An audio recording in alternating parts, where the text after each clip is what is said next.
All right, ladies and gentlemen, welcome back to the channel. It is Wednesday, and you know what that means. Time for some Wednesday wisdom and the lost wisdom of the Pharaohs, and diving deeper into the wisdom and the mystical knowledge of the Hermetica.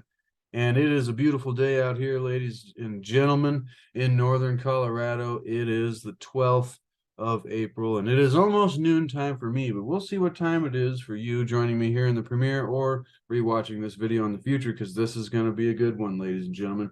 In today's chapter, Hermes describes the many powers through which God administers creation. And so the chapter is entitled The Gods, and we will be talking about the sun and the moon and the planetary bodies referenced as gods in the Hermetic, ancient, esoteric, occult Egyptian philosophy or theology. I like to think of it as spiritual philosophy. Hope you got yourself some tea, ladies and gentlemen, and it says on the tea here today, may all beings be happy, or a cold beverage if you prefer, depending where you are. But, ladies and gentlemen, the gods, this should be fun. I had a lot of fun yesterday on our Tuesday Tao series. Oh, here it is. And we were going over a lot of very fascinating stuff in that. So if you missed Tuesday Tao, be sure to go check that out as well. So like we said, the gods. In this chapter, Hermes discusses the many powers through which God administers creation. And so it's a short little dialogue from Timothy Freke and Peter Gandy, the authors of this version of the Hermetica. It's a Tarsher Cornerstone edition. They titled it The Lost Wisdom of the Pharaohs. Let's give you a recap, ladies and gentlemen, on the thoughts behind this. Discovering the secret teachings at the heart of mystical, ancient, esoteric knowledge. It says on the back of the book here, Western thought, but that confuses me. The figure of Hermes was venerated as a great and mythical teacher in the ancient world, and was rediscovered by some of the finest minds of the Renaissance, or the Renaissance, ladies and gentlemen.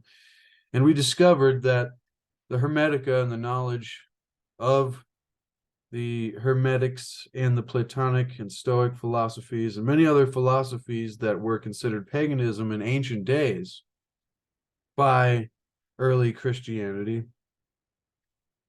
were the main reasons or the main influences responsible for the cause of the reawakening of Europe, ladies and gentlemen, or the Renaissance, which means rebirth, which is a fitting name, it says here in the book, for at the heart of the Hermetic philosophy is the idea of being spiritually reborn. And so it's interesting. The ancient pagan wisdom of different kinds, they founded the new Platonic Academy, Cosimo de' Medici, back in Florence around 1438. And so it's very fascinating. It profoundly influenced great names like Leonardo da Vinci, Michelangelo, Botticelli, Raphael, and many others, as we've learned throughout this series, ladies and gentlemen. So if you missed the beginning of this series and the history of the Hermetica, be sure to go back and check that out.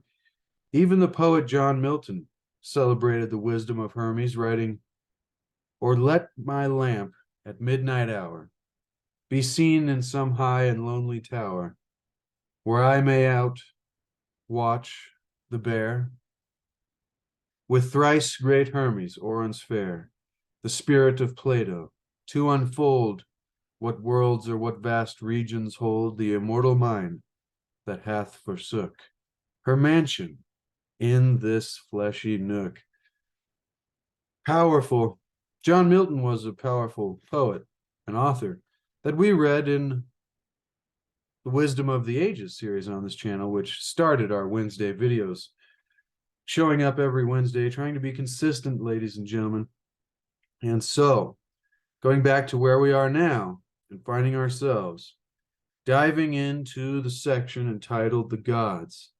reading from what is described as the first truly accessible compendium of the mystical philosophy attributed to the legendary sage god Hermes Trismegistus, Greek for thrice great Hermes, thrice greatest Hermes, which is a combination, for those of you who haven't been here for a long time and don't already know, of the Egyptian god Thoth, or Tahat, or Thoth, however that is pronounced, Thoth, and the Greek god Hermes. And so the Hermetica is a fascinating introduction into the intersection of the Egyptian and Hellenic cultures and the magico-religious ideas of the antique world, what I like to call the wisdom of the ages. Spiritual philosophy, ladies and gentlemen, mystical knowledge that can help us create a greater understanding and awareness of the nature of reality for ourselves and for those around us and those to come in the future, so that we can begin to create a higher quality of experience for ourselves, those around us, and those to come after us. So, ladies and gentlemen, with that being said, thank you for joining me, and let's dive into the section of the wisdom of the Pharaohs, the lost wisdom of the Pharaohs, titled The Gods.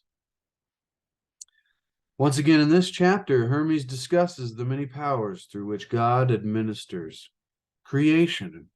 So what does that mean? Well, the book begins, quote, "To the ancient Egyptians, the night sky was seen as the body of the black goddess sprinkled with stars.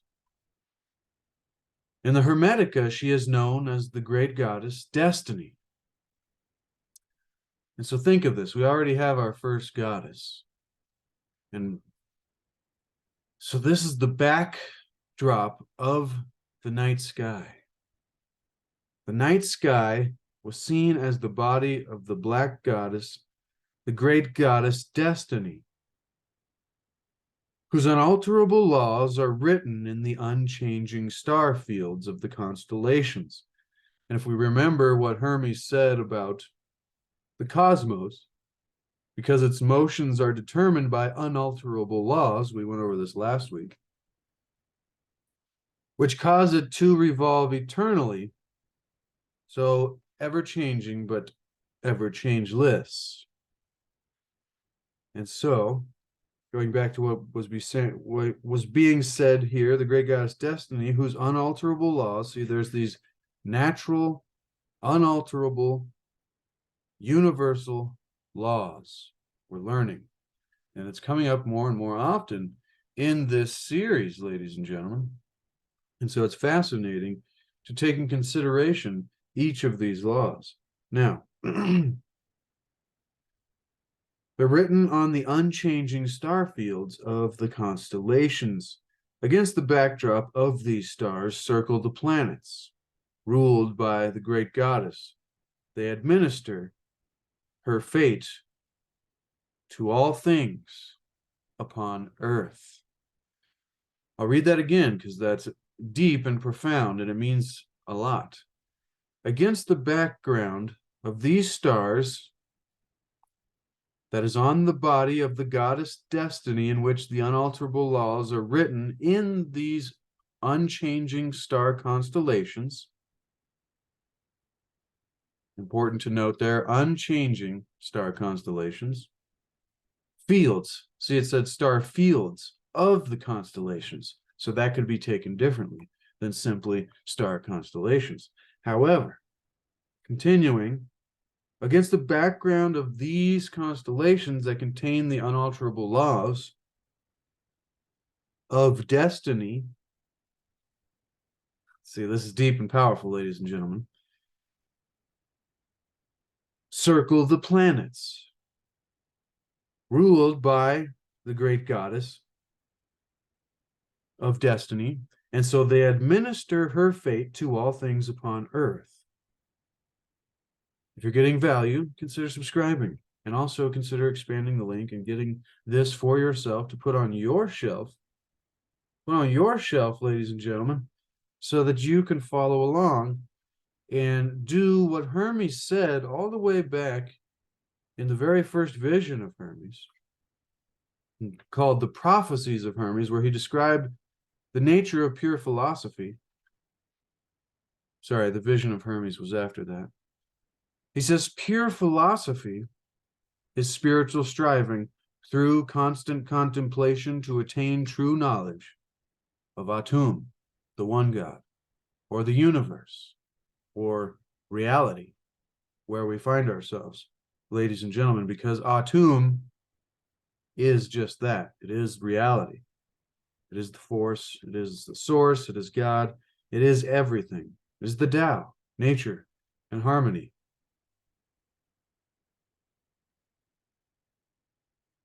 Thoth said, finishing that, through all-seeing mind, I myself have been the witness of the invisible things of heaven, and through contemplation, see, this is making my point, through contemplation have come to knowledge of the truth.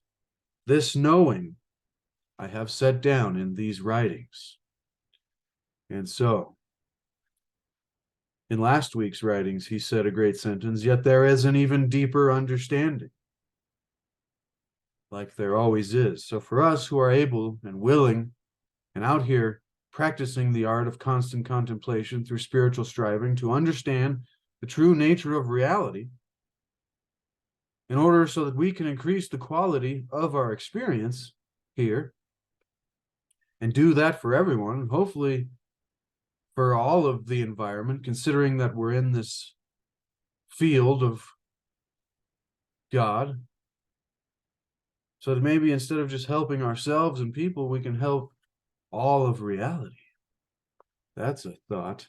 Now, so we learned about the great goddess Destiny, the unalterable laws that are written in the unchanging star fields of the constellations, and against the background circle the planets.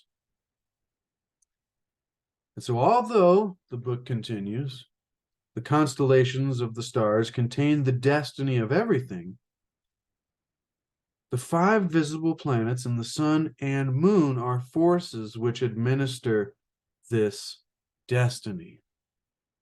So this is an important understanding that has to begin to do with astrotheology and astrology. Hermes, therefore, calls these powers, these planets, these intermediaries in between Destiny herself, being a goddess, and Earth, remember macro and micro, above and below. Hermes therefore calls these powers gods, therefore calls these visible planets the gods. And you see this replete throughout many, many, many ancient cultures. It's almost like we just recently decided that that was a silly idea, although it depends your take on all of this and history. I tend to think, though, that these pagan, quote unquote, I like to call them ancient spiritual, wisdom of the ages, traditions. That's a long word. What the early Christian empire deemed as paganism, I think it lasted a lot longer than they would like to tell us. And we're much closer to our original, our original philosophies and theologies and understandings of the reality of nature and the universe and the cosmos and everything that was deemed evil and swept under the rug and called paganism, that really actually held a lot of mystical knowledge and information that helps people. I think we're a lot closer to that than they would like us to believe. And so that's why we are here. We're trying to discover the wisdom of the ages for ourselves so that we can, once again, increase the quality of our experience through a greater understanding of reality. These powers, these planets, Hermes called gods, forces which administer destiny. Destiny working through the planetary gods, governs all of creation. They pour an uninterrupted stream of life force into all forms of matter, making them ceaselessly change from one state into another in a process that we call living and dying. This is very interesting to me. I'll interrupt here. They pour an uninterrupted stream of life force into all forms of matter, coming from destiny, working through the planetary gods, which is governing all of creation, this force, this life force. This is fascinating. The gods, or the planets, are ruled by the goddess Destiny, who makes sure that all they do accords with God's or Atum's will. So we'd have to go back and build a hierarchy. We'll do this in a different episode, but it talks about the elements of nature were born through the reflections of the primal thought in the waters of potentiality. And then it talks about the first principles of the universe, which is the Atum's word, the creative power. And then there was light, which was the mind of God. Mind and word, the union of mind and word. There was light and life. This was in the initiation of Hermes. It's fascinating. So there's these different levels of reality. Then he discussed the being of Atum. Atum is difficult, motionless. Atum is primal mind. Too great. See, there's all these different descriptions that work their way down to where we are now. Manifests himself in everything. There was that part about the light and the life and the word in the mind. And then it goes into the living cosmos. Right here, the primal mind, which is life and light, gave birth to the mind of the cosmos. The primal mind is ever unmoving, eternal, and changeless, containing within it this cosmic mind, which is imperceptible to the senses. The cosmos, which sense perceives, is a copy and image of the eternal cosmic mind. See, so this is very deep, and there's a lot to break down, and this is why this mystical knowledge has survived throughout the centuries and the ages, because there is a resonation of truth. More than just truth. There is something here that cannot be described with words. But then later it says Atum is light. The cosmos is all life. And then there is mind and soul, which are manifestations of light and life. Everything moves by the power of soul. So there's all these different levels. Then it went through the circle of time, of course, and then last week we went through, no, that'll be next week, sorry. Now, last week we went through the circle of time. Now we are going through the gods. The gods are ruled by the goddess Destiny, who makes sure that all they do accounts with God's will. So there are these hierarchies of the primal mind, the universal mind, cosmic mind, the cosmos, life and light, soul and love, and all of these things that we are now coming down to Destiny, the goddess Destiny, and then the planets or the powers that pour an uninterrupted stream of life force into all forms of matter. The god Ra because these planets that are ruled by the goddess Destiny, or the backdrop of the sky, have to do the will of Destiny according to God's will, which is above her, Atum's will, in this hierarchy. See, this is why this would be great to make like a diagram of all of this, and I'm sure there is somewhere. The god Ra is the sun, which sends down energy to the earth,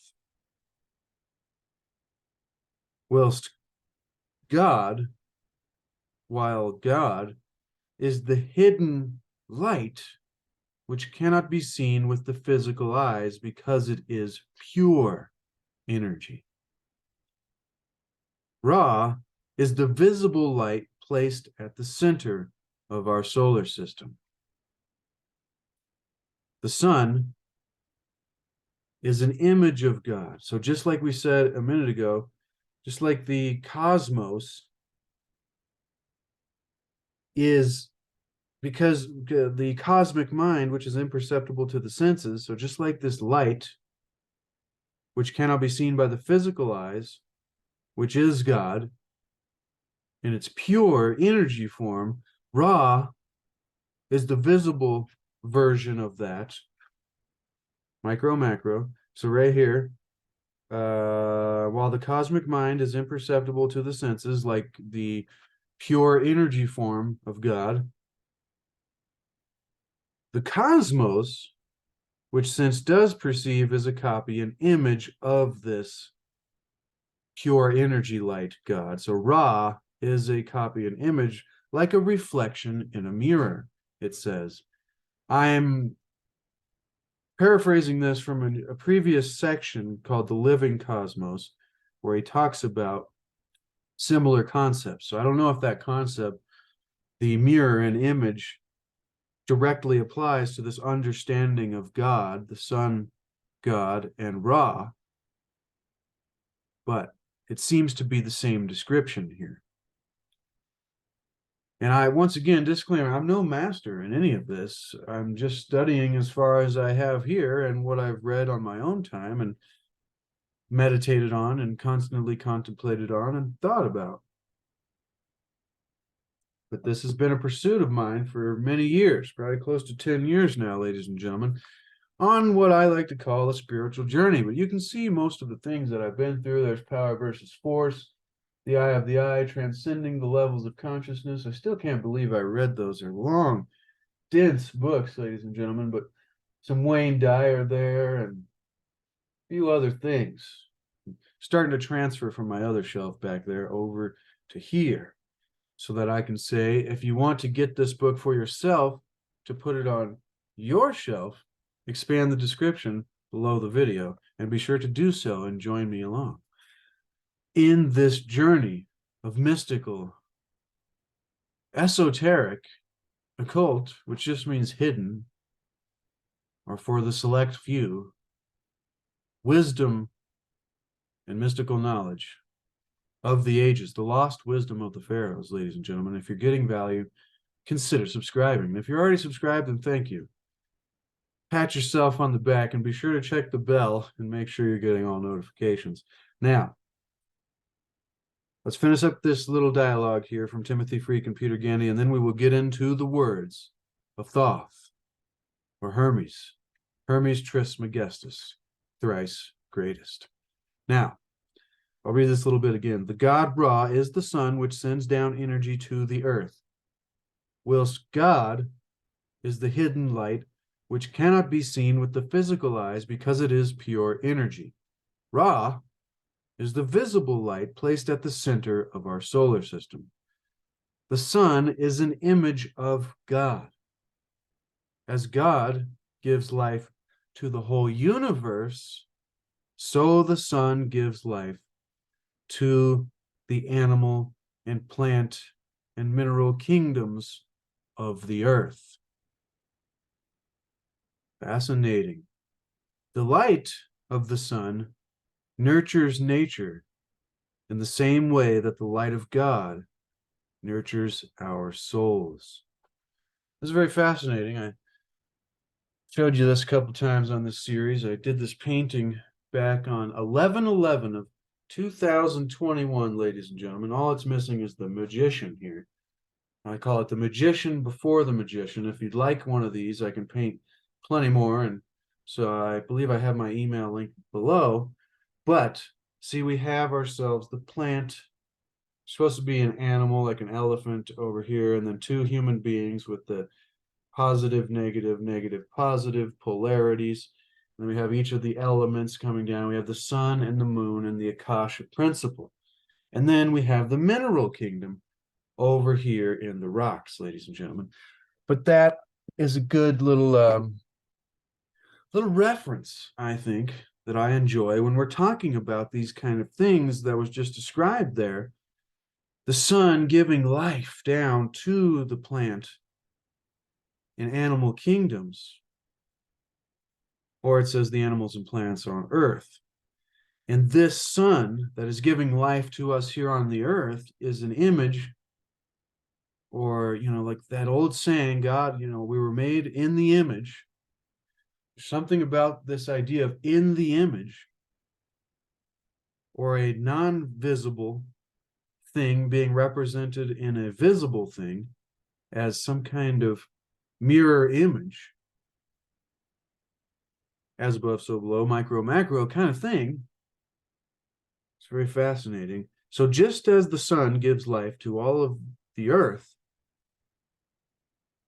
God gives life, or this Atum, the source, this Tao, whatever it is that you like to call it, gives life to all of the universe, sends out this life force. Powerful, ladies and gentlemen. That is powerful. And once again, this is something, you could contemplate on for 50,000 years. Hopefully we're making progress. All right, now we find ourselves into the words of Hermes, or Thoth, an ancient Egyptian sage god. And this is the section entitled The Gods. Thoth begins. The mind of the cosmos, created from fire and air. The 7 administrators who regulate destiny. The 5 visible planets, and the sun and the moon, whose orbits encompass the world of the senses. These celestial powers, known by thought alone, are called the gods. And they preside over the world. They are ruled over by the goddess Destiny, who transforms everything according to the law of natural growth, creating from the permanent, unchanging reality a permanently changing world. The heavenly bodies are governed by Atum, and from them flows into matter an uninterrupted stream of soul. Matter is like a fertile womb, within which all things are conceived. All forms shape matter, and soul energy ceaselessly changes them, one into another. This process is directed by Atum, who infuses each form with soul, in proportion to its standing in the scale of being.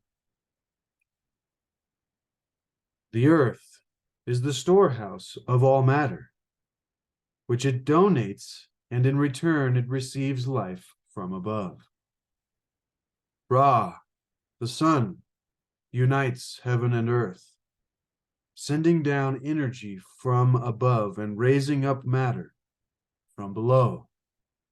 He draws life to himself and gives forth life from himself, ceaselessly lavishing light on all. Ra benefits not only heaven, but even the hidden depths of the earth. Unlike Atum, the hidden light, who is only known in thought through attentive contemplation. Ra exists in space and in time, and we may see him with our eyes, shining the brightest in the cosmos, placed in the center and wearing the cosmos like a wreath around him. He lights up above and below. He lets the cosmos go on its way, but never lets it wander. For like a skillful chariot driver, Ra has tied the cosmos to him, preventing it rushing off in disorder, and his controlling reins are rays of light. The sun is an image of the Creator, who is higher than the heavens. Just as that supreme Creator gave life to the whole universe, Ra gives life to the animals and plants. His material body is the source of visible light, and if there be such a thing as a substance not perceptible to the senses, the light of the sun must contain that substance. Yet what it is or how it flows, only Atum knows. The sun continuously pours forth light and life. Ra nurtures all vegetation, gathering the first fruits produced by the power of his rays, as if in his mighty hands, bringing out sweet perfumes from the plants. In the same way, our souls, like heavenly flowers, are nurtured by the light of Atum's wisdom. And in return, we should use in his service all that grows within us. Boom, ladies and gentlemen. That is a boom to wisdom and a boom to knowledge, and that deserves a round of applause. That might be one of the more powerful sections yet from the words of Thoth and Hermes, because it kind of brought in some of the principles and ideas of the previous sections and the understanding of light and life and the cosmos and the planets. There was a lot in this one, ladies and gentlemen. This one was really deep.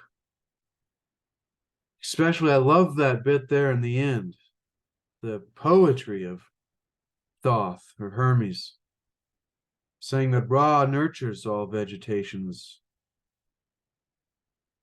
gathering the first fruits produced by the power of his rays, as if in his mighty hands, bringing out the sweet perfumes from the plants. And immediately you're thinking of flowers and like fruits and And then in the same way, our souls, like heavenly flowers. Where have you heard that before, ladies and gentlemen? Are nurtured by the light of Atum's wisdom, and in return we should use in his service all that grows within us.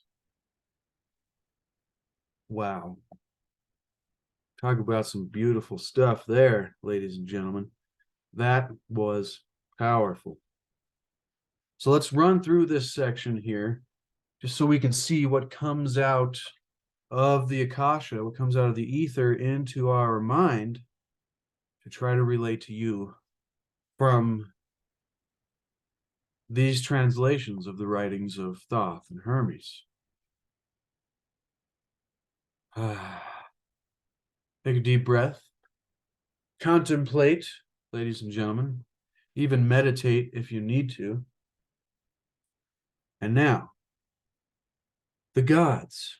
So we discovered that the gods are the planets, and they're working with the force of destiny as administrators or middlemen, so to speak, to send the right kind of powers down to the earth. It's fascinating that it didn't go into the different powers, because I was hoping it would go into, sun day, moon day, and all the rest of the gods of the days of the week. Remembering that there's 7 days of the week, ladies and gentlemen. Just think about how many things have the number 7 significant. We don't have to list them off here, but there's a lot of things that have a significance with the number 7. And so it seems in the ancient mystical and spiritual knowledge of the wisdom of the ages, spiritual philosophy, that the number 7, the number 3, and numerology is a whole nother study. As I was saying yesterday on Tuesday Dow, it's like we need to begin to become our own masters, our own spiritual guides, our own gurus, our own scientists, our own philosophers. And we need to begin to depend on ourselves, to be autodidactic, self-taught, not just going by whatever everybody has always told us, but asking questions and questioning answers, most importantly, and begin mastering our own ascension mentally, physically, and spiritually. But the 7 days of the week being related to the 7 gods mentioned in this chapter. I'm trying to find that little bit here. Let's just go through it. So the mind of the cosmos. This is going back to the mind of God, created from fire and air.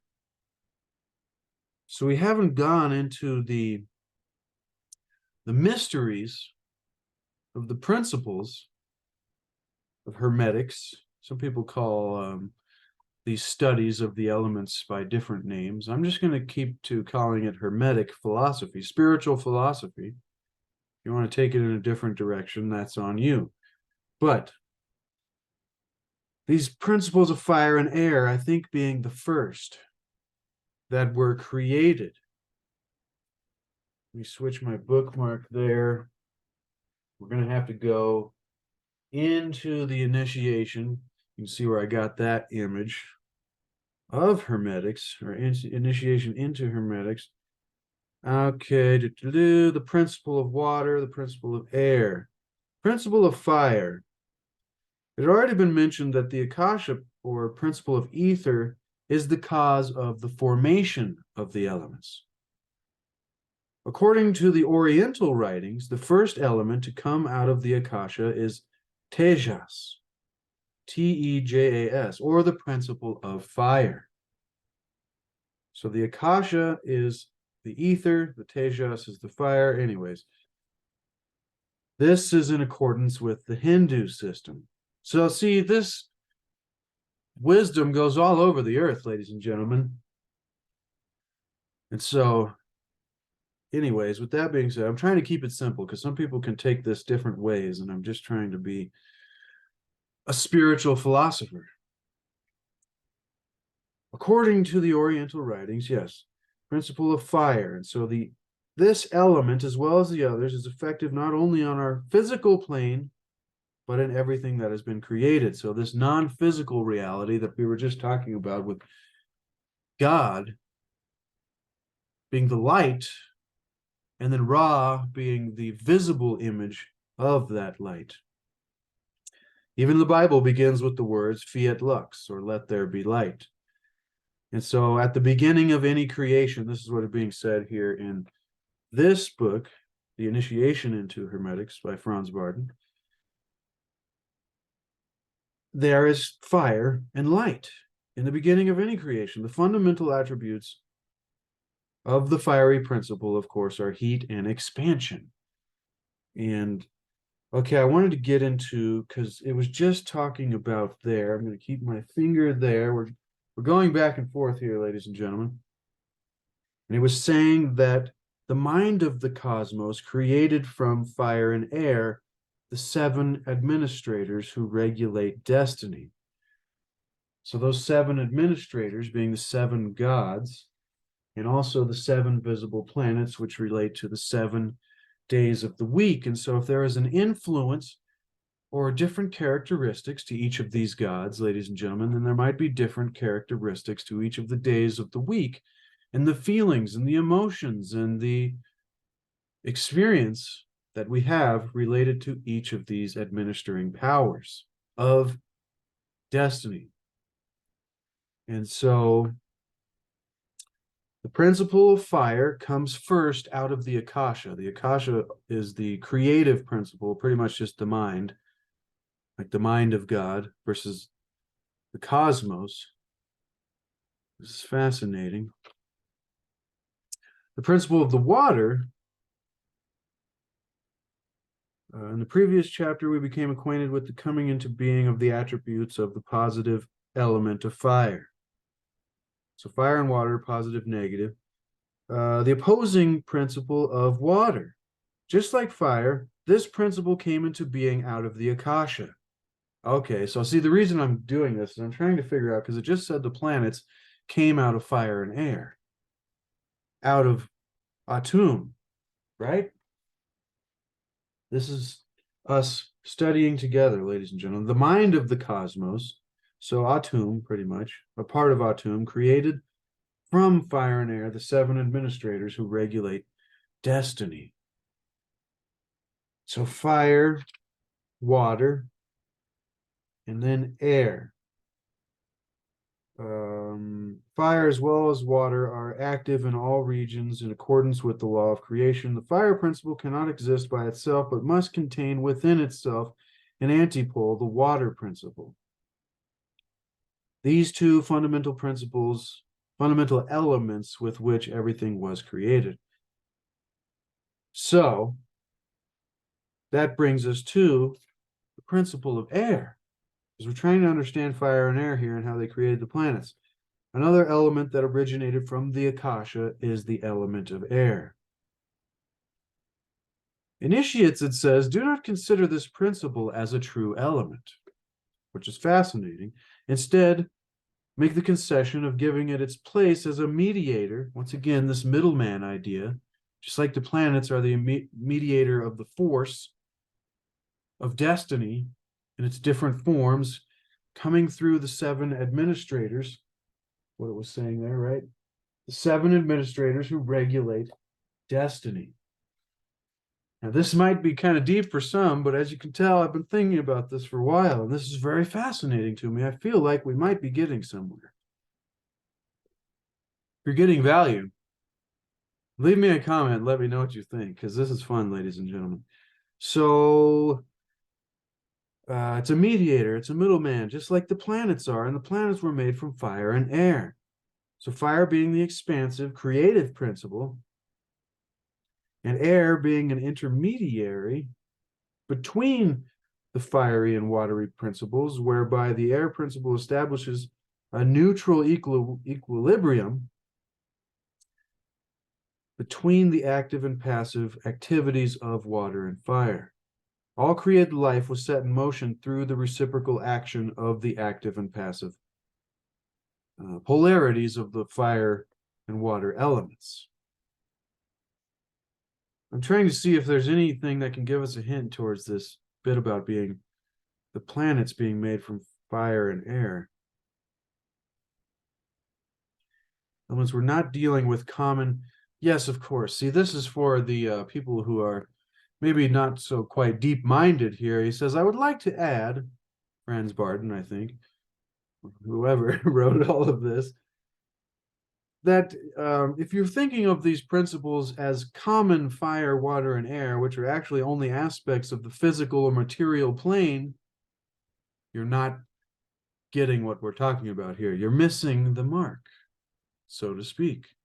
And we all know the translation of missing the mark. And if you don't, then look into that. But instead, here we are dealing solely with the universal attributes of the elements, which is what we're talking about here in the Hermetica, trying to deal with an understanding of reality and these universal laws. Trying to come to an understanding through constant contemplation and spiritual striving to come to know Atum, or God, the Tao, the Force, Great Spirit, universal intelligence, whatever you would like to call that for yourself, ladies and gentlemen, that which we are a part of and that which is connected to us. So let's continue here. Try to get towards the end of this video. I have no idea how long it's gone, but it's been a fun one, ladies and gentlemen, because this is one of the deeper, more important topics, and we can probably talk about this more in the future as well. But these 7 administrators who regulate destiny, the 5 visible planets, and the sun and the moon, whose orbits encompass the world of the senses. So does that mean they don't actually orbit outside of the physical material plane? The plane outside of the senses? It's a good question. These celestial powers, known by thought alone. See, there's always this, you can only know certain parts of this by thought because it doesn't exist in the material realm. It exists in the Akasha or etheric principle or the thought realm. It's within the mind of the cosmos rather than the cosmos itself, which we've talked a lot about before in this series. They are known by thought alone and are called the gods. So it's the mental, non-physical, spiritual plane in which the copy or the image in the physical plane is the planets, in the non-physical plane is the gods and the celestial powers that work through the planets, which are called gods, and preside over the world, spiritual and physical. They are ruled by the goddess Destiny, who transforms everything according to the natural law of growth, the creation, destruction, life cycle process, creating from the permanent, unchanging reality, which is the non-physical realm, the mind of the cosmos, a permanently changing world. So there's always this paradox. Remember last week, we ran into the same thing, that in a sense, the cosmos is changeless. But as we see it, it is an ever-changing, eternally revolving thing without beginning or end. So it's changeless, but ever-changing. Paradox. Just like an unchanging reality, creating a permanently changing world. The heavenly bodies, I'm guessing meaning the 7 planets or gods or administrators of the force of the celestial, it's interesting, and from them flows into matter an uninterrupted stream of soul, matter being like a womb receiving this stream of force energy, within it which all things are conceived. So it contains this life essence that activates matter into life and soul. And remember, those were part of the previous earlier teachings that we discussed earlier, part of the diagram we're going to have to build one day. And then soul energy changes them one into another. That means all of the life forms that we see. I'm guessing even non-living things like rocks and minerals, which have their own level of consciousness, ladies and gentlemen, and that's important to understand. This process, though, is directed by Atum, who infuses each form with soul in proportion to its standing in the scale of being. This really confuses me because this makes me think about karmic cycles, past life karma, dharma, which is different from karma. And that's its own study. If you'd like to look that up, be sure to do that. It's important to understand. But kind of our life path and then what it is that we have to deal with and grow through based on our past karma that gives us certain lessons that we need to go through to advance our soul in this cycle of ascension in the Bhava Chakra, I believe is what it's called, this wheel of destiny of ascension, and the only way out is in the certain realm. But anyways, that's a different comparative spiritual philosophy, ladies and gentlemen. So that's what it made me think of, who infuses each form. Atum is infusing each form with soul in proportion to its standing in the scale of being. Maybe that just means you're a deer, so you only get this much soul. And if you're like a mighty ruler, you get a different amount of soul in proportion with your standing in the scale of being. This makes me think of the weighing of the souls. At the end, was that Thoth who weighed the souls? One sec, ladies and gentlemen. Ladies and gentlemen, so I'm going to share the screen real quick just so you can see this for yourself to put it on your shelf. We have right here, was it Thoth that weighed the soul? The weighing of the souls is a religious motif in which a person's life is accessed by weighing their soul and blah, blah, blah. Weighing the soul, then Thoth would decide where you should go. The more bad things you had done in your life, the heavier your soul would be. Fascinating. So there is a connection. Anubis was the god of Thoth. That's even, see, there's a lot of deep rabbit holes you can go down here, ladies and gentlemen. But we're reading the words of Thoth or Hermes Trismegistus, and here he is talking about this idea of possibly the weight of the soul or deciding these kind of things, not only on transition to the afterlife, but transition into life by the process of creation from Atum, infusing each form of matter with this soul energy in proportion to its standing in the scale of being. This is really deep, ladies and gentlemen. We could continue to go through all of this for so much longer, but I'm going to quickly get to the end of this. In appreciation of your time and being here. So Ra, the earth is a storehouse of all matter, which donates and in return receives life from Ra. The universe receives life from Atum. Ra is the sun, unites heaven and earth, sending down energy, draws up life to him, gives life, ceaselessly lavishing light, benefits not only heaven, but even the hidden depths of the earth. So that made me wonder, what hidden depths of the earth are we referencing there? Unlike Atum, the hidden light, which is only known in thought and through attentive contemplation, so the non-physical reality, Ra, we can actually see with our eyes, and it exists within physical reality and space and time. Then it talks about Ra, the sun god, wearing the cosmos around him like a wreath, like a skilled chariot driver. It never wanders away. He keeps it perfect, and his rays of light is what his reins are in order to prevent disorder, which is probably a deep philosophy in its own, study.